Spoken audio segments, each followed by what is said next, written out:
we were to Luke 24, correct? Luke Yeah. 24, Middle section. 13 to 35, which is the road to Emmaus. We actually got it 2 weeks in a row at our church, which is kind of a fun thing. If you had more time, Pastor Drew, what would you have teased out? Well, I can't answer that question. Fair enough. Sometimes you get it all just perfect the first go. I was pleased with the sermon that I had yesterday. And I don't know if I would include this in a sermon because it's a little bit of a stretch, but something I've been thinking about.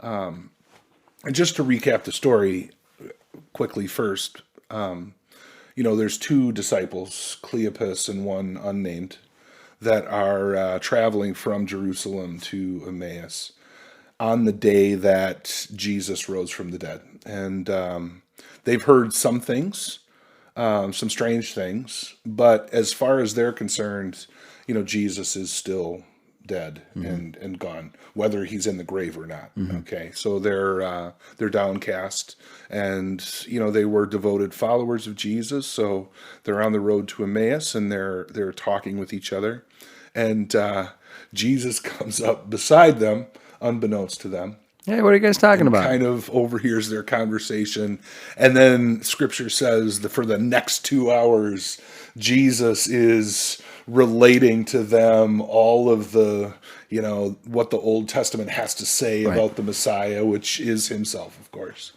And, the thing I've been thinking about over the last 24 hours or so is back in that time, I feel as though when it came to sharing stories and gaining knowledge, there was so much less garbage to sift through. And that the knowledge that people had came from testimonies, and it was gained in relationship. And so that's what I was thinking. I was kind of comparing today, where we have all of these devices and televisions and computers and phones, and we spend so much time interacting with devices, and there's so much information at our fingertips, but has it really changed our life for the better? Whereas you look back to that situation in the first century, and it's, miles upon miles from Jerusalem to Emmaus, and two friends are walking, and they're sharing life, and they're sharing their testimonies. And then Jesus comes up beside them and starts sharing this truth. And I think, how often do we have situations like that where we're face to face, it's relational, and we're just speaking truth into each other's lives?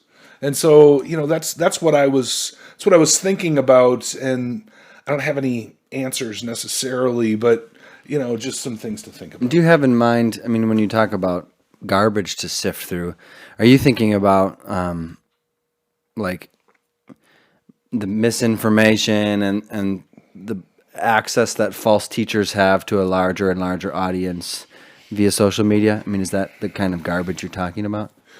I would categorize it more broadly than that. Okay. I would categorize it like the movies that we watch. Oh, and sure. TV, and I'm not condemning all of it. I'm just saying, for instance, you look back even to the time of John Calvin.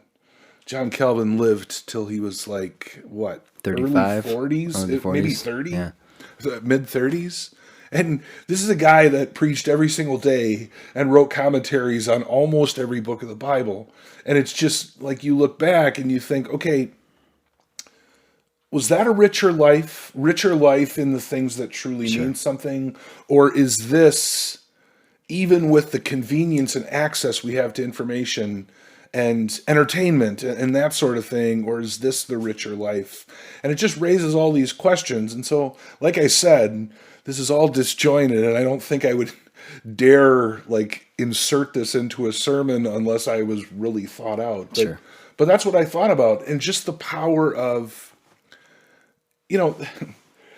this interaction that Cleopas and his companion and then Jesus entering the mix had, it made it on the pages of Scripture, and I'm sure that that was just a life-changing event in their lives. It became part of their testimony, and I guess if you wanted to focus it in, I lament the lack of sharing our testimonies with each other in relationship, and what God is doing in our lives. Now, it's not like Jesus is appearing to us and teaching us from his mouth what it all means, but we all have those enlightening situations and those God moments, and where by God's grace we can put together some of his providential plan in our lives looking back. And are we sharing that with each other?